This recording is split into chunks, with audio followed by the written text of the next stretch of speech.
is Kat Klingensmith with Retro Crime. In the late 1940s, there were several unsolved violent murders of young women in the working-class suburbs of Pittsburgh. They were all sexually assaulted, and in several cases, the cause of death was blunt force trauma to the head. On February 4th, 1949, it looked like the latest victim was Margaret Bankowski from Ambridge, Pennsylvania, slightly north of Pittsburgh.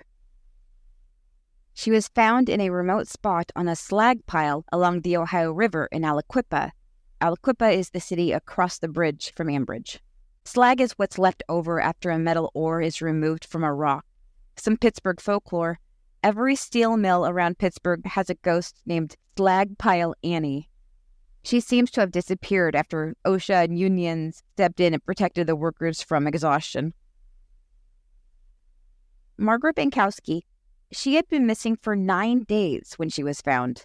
A local steelworker walking his dog stumbled upon what he thought was a store mannequin's leg poking out from under a blanket of snow.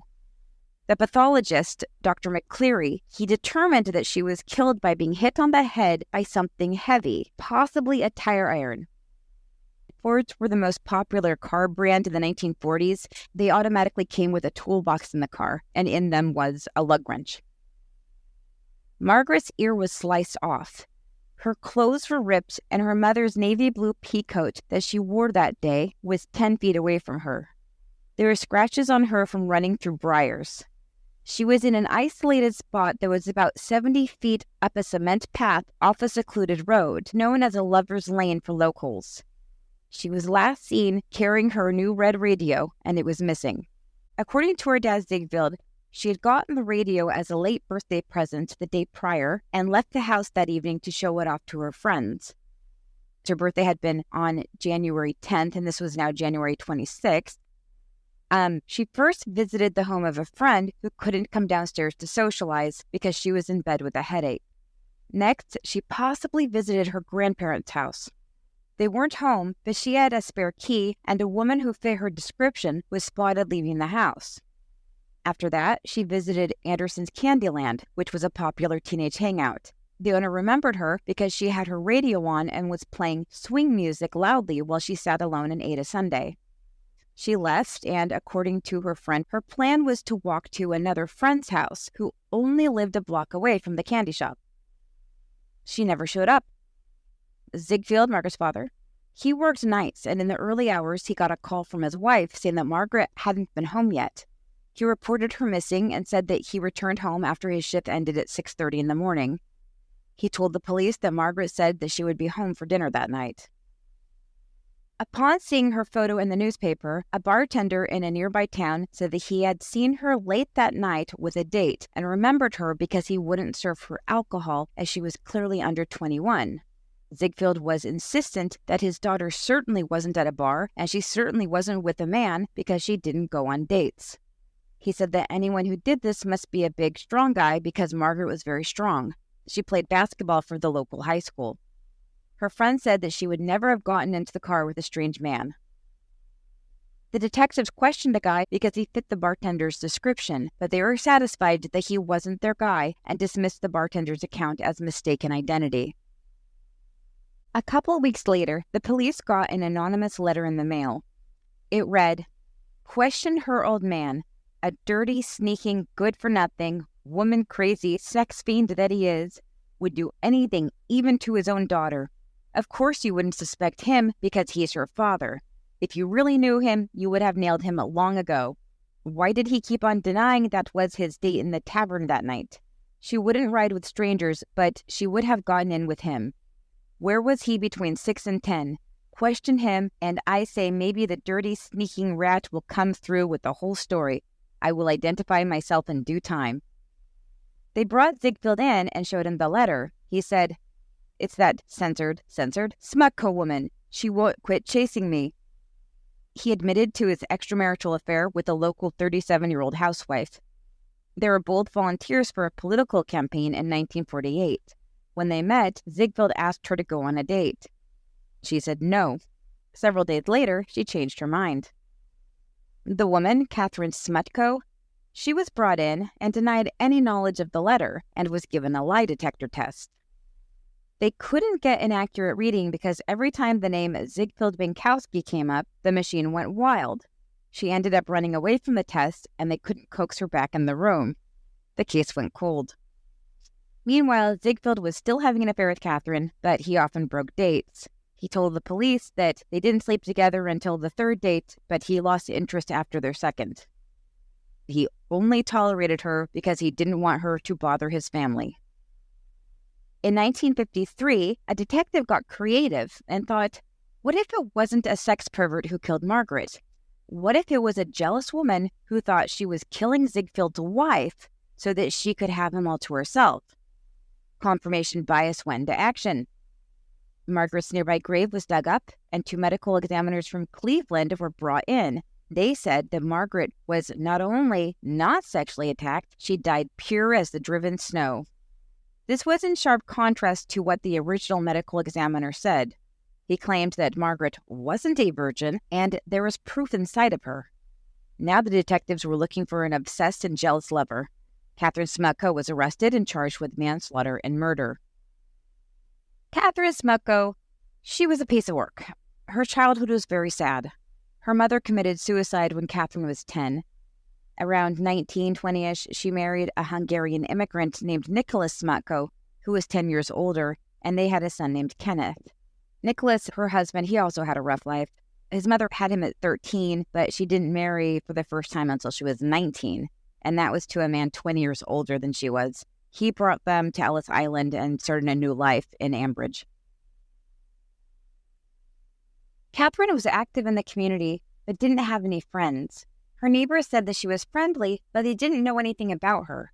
Since her household didn't have a phone, their neighbor received her calls, and the only person who ever called was a man. The neighbor asked Catherine what her husband would think about a man calling for her. Catherine said he wouldn't mind one bit. She was pretty and considered plump by the press, even though she was only 135 pounds. Ziegfeld told detectives that Catherine had once asked if he would leave his wife for her. He said no.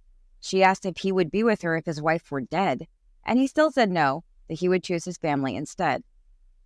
That got translated by the prosecution to mean that Catherine meant to kill Ziegfeld's wife Sophia, but accidentally killed her daughter Margaret.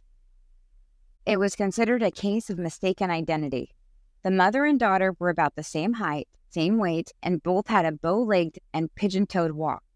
They had similar hairstyles, and on the night Margaret was missing, she was wearing her mother's coat. Even though Margaret died at the crime scene, a new theory was proposed that she was hit on the head in town and rendered unconscious and put into a car and taken to the spot where she died. Catherine was nearsighted and had taken a driving class taught by Margaret's uncle. Catherine was a talker, and to gather information, the police put her and Ziegfeld in cells next to each other to record their conversations. Lots of good tidbits came out of this. Catherine said she didn't do it, but it was probably a jealous woman because Ziegfeld runs around with so many and told him that everyone in town talks and hates him for it. She also pointed out that he's a gambler and Margaret wasn't Ziegfeld's biological daughter. She asked him how well he and Margaret got along at home. Ziegfeld said that he didn't bother her. However, in the press, he was portrayed as a grief-stricken father who lost his sweet little innocent girl. The most interesting revelation was that Catherine was downtown the night Margaret died and admitted to following someone she thought was Ziegfeld's wife. He had broken another date with her, and she wasn't sure if he was at work or with another woman, so she snuck into his garage to look for his car. It wasn't there, so she walked around town looking for him. Catherine went to Ziegfeld's in-laws and saw a woman she thought was his wife leave the house. She followed her for blocks until she lost track of her. After losing sight of the woman, Catherine went home and told her husband about possibly seeing Sophia Bankowski walking around alone, but she wasn't sure. This was around 6:30 p.m. Later in court, Sophia testified that Ziegfeld was home that night and he was napping before his night shift, and his car was parked on the street. Catherine also insisted that she didn't write the hot tip letter. Well, she did. Catherine is very wordy and vindictive, often making threats and writing mean letters. She had a certain dramatic style and sent maybe 40 letters to Ziegfeld and signed them "Guess Who" each time. However, the expert who analyzed her handwriting determined the match to be inconclusive. The day after Margaret was last seen, Catherine called Ziegfeld's house to tell him her husband was at work and told him to come over. Ziegfeld said he needed to be there for his wife, but then went over anyway. His excuse was that he didn't want her bothering his wife during this tough time. Catherine's husband Nicholas was brought in and questioned. He proved to be the world's saddest cuckold, but the media adored him as a devoted and faithful husband. Nicholas said that he loved his wife and that she was a decent woman until that Bankowski guy began coming around. He had even once called him and told him to leave his wife alone.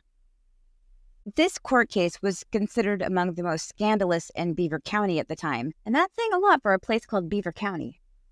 The prosecution played the tapes of Catherine and Ziegfeld talking in jail. It was sadly clear that Catherine was madly in love and Ziegfeld was just using her. The prosecution was enthusiastic in their pursuit, but the defense was oddly much quieter. A surprise witness for the prosecution said that 2 weeks before the murder, he saw Catherine outside his shop looking across the street at Anderson's Candyland. Margaret Bankowski walked by soon afterwards carrying her red radio. He didn't see them, but he heard them talking. Margaret said, "I won't do it, I won't." Then Catherine said to forget it, and she just would like to be friends and to get in the car. Then he heard 2 doors close. Catherine had told both police and Ziegfeld that she had never met Margaret and the first time she saw her was when she was in the casket. Catherine was probably lying, except this also meant that Ziegfeld was lying because Margaret had the radio for at least a couple weeks and had already been showing it off. The police had been told by Ziegfeld that Margaret had just gone the radio the day prior. Catherine testified under oath about the disturbing details of their middle-aged affair. Ziegfeld looked out the window, and Catherine's husband turned off his hearing aid. Catherine gave account after account of how Ziegfeld broke dates, and she would go to his house or his work looking for him. He still met with her over the 4 years since his daughter's death, and they continued engaging in behaviors that the name Smutko would suggest. Ziegfeld is saying that the only reason why, of course, was that she wouldn't bother his family. Such a noble guy. Judge McCleary, who was presiding over the case, got into an argument with his brother, Dr. McCleary, who did Margaret's original autopsy. The doctor said that he got it right the first time, and the next examiners were over 3 years late and wrong. His brother, the judge, asked if by chance he could be wrong, and Dr. McCleary said, no. That was that. The prosecution's closing argument was a long claptrap, like they had solved the murder of the century. He listed why Catherine must be guilty, like she told Ziegfeld that a woman did this. She asked him if he would be with her if his wife were out of the picture. Catherine could drive, and so on. The defense attorney's closing argument was, the defense rests. Judge McCleary asked, entirely? Entirely. Then he asked the judge to request a verdict of not guilty from the jury. Just so happens the night prior, the judge had been up late wrestling with his conscience.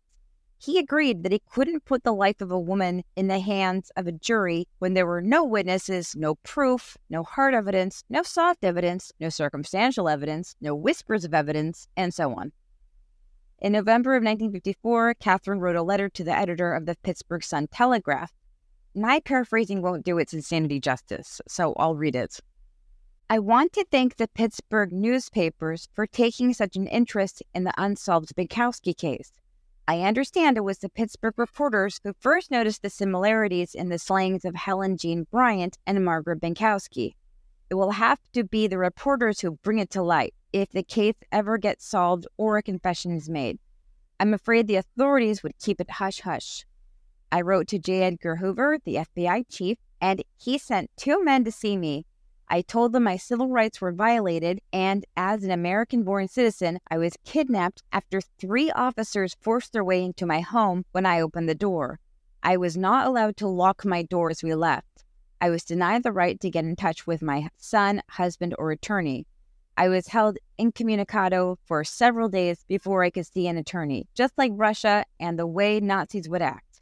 I wasn't allowed to get my coat or my teeth, and it was January 9th.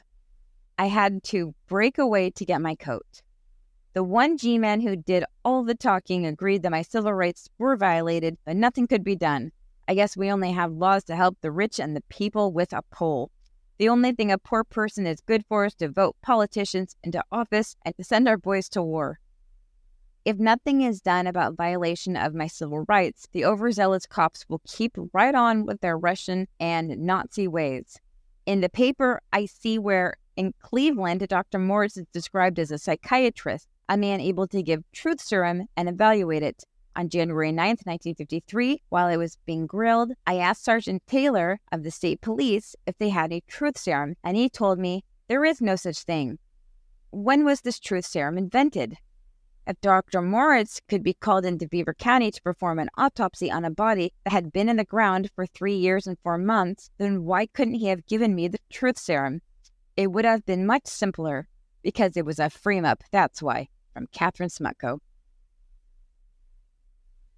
I think by now it goes without saying there is no such thing as a truth serum. There are barbiturates and hypnotics that might loosen one's tongue, but a liar's default setting is lying. Also, frame-up would imply that there was false evidence, and she was acquitted because there was no evidence, real or false. Catherine went on to live into her 70s. Her son changed his last name to Stevens and fought in the Korean War. Her husband lived into his 70s, then hanged himself, just like Margaret's mother had.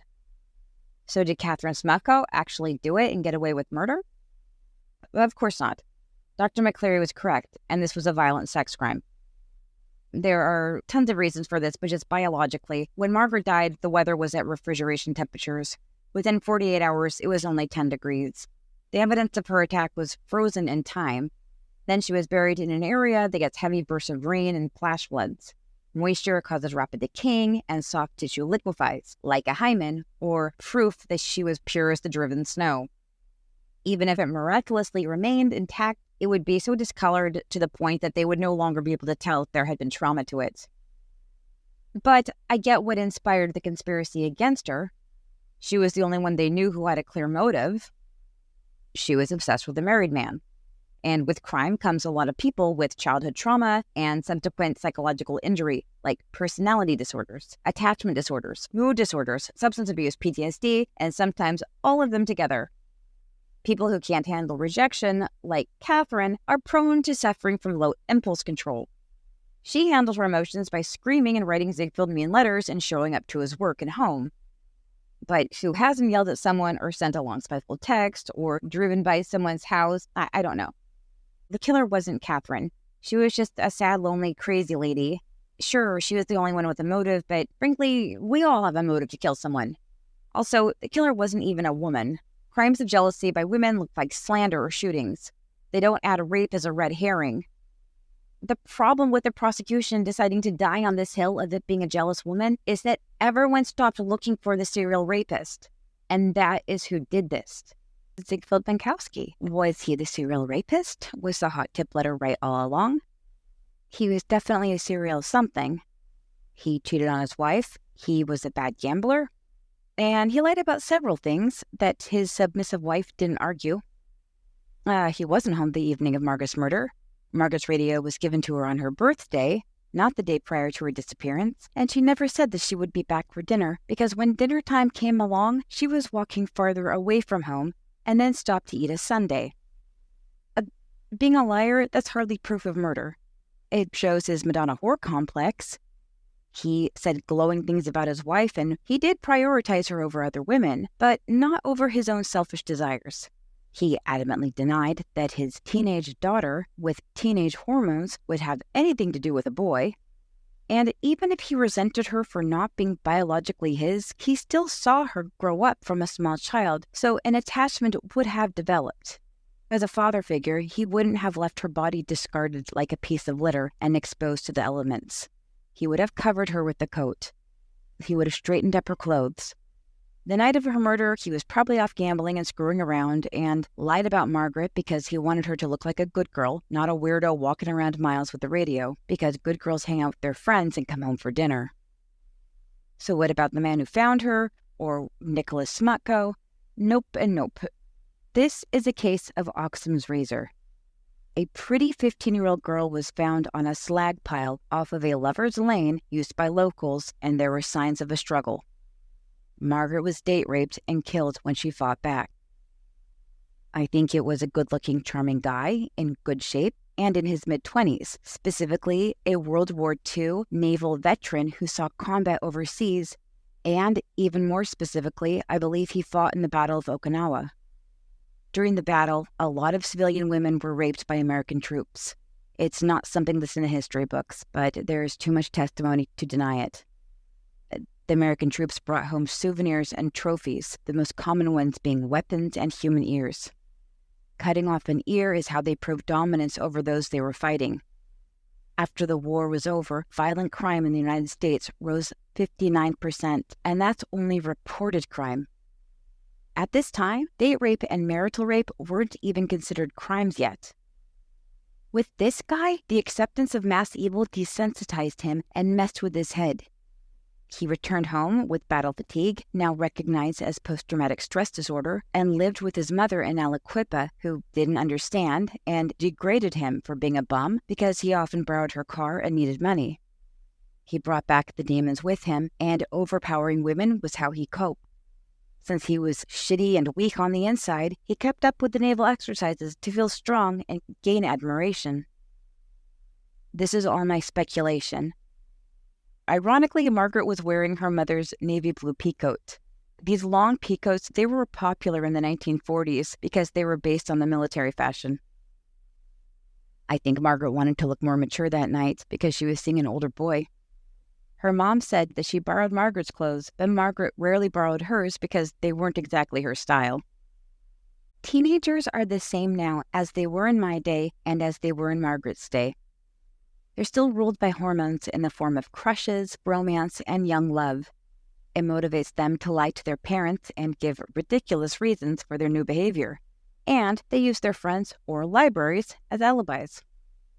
Why else would a 15-year-old girl walk around for miles in cold weather with her prized possession just to eat dessert alone and stand up a friend who lived a block away on a busy street? People had seen Margaret in the area walking around with her radio on loudly. I hope she was holding it on her shoulder like a big boombox.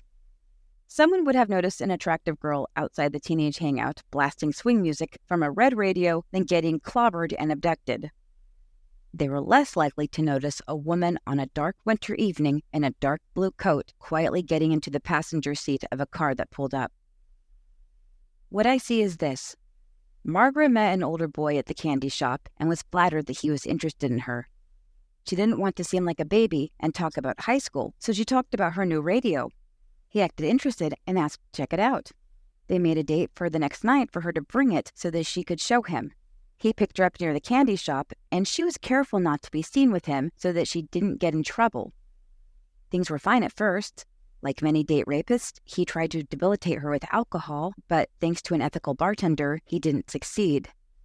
He took her to a secluded makeout spot, and when he tried to overpower her, she surprised him with her athleticism and fought back hard. He forced her into submission and cut off her ear. But Margaret didn't give up. She fought her way out of the car and left her radio behind. She ran up the nearest path and shed the coat so that she could run faster. But he was in better shape. He caught up, and he hit her on the back of the head with his mom's lug wrench from the toolbox in the Ford and knocked her out. Then he turned her over, got what he wanted, and left her to bleed out and die. He threw the radio in the Ohio River on his way home and didn't lose a wink of sleep that night.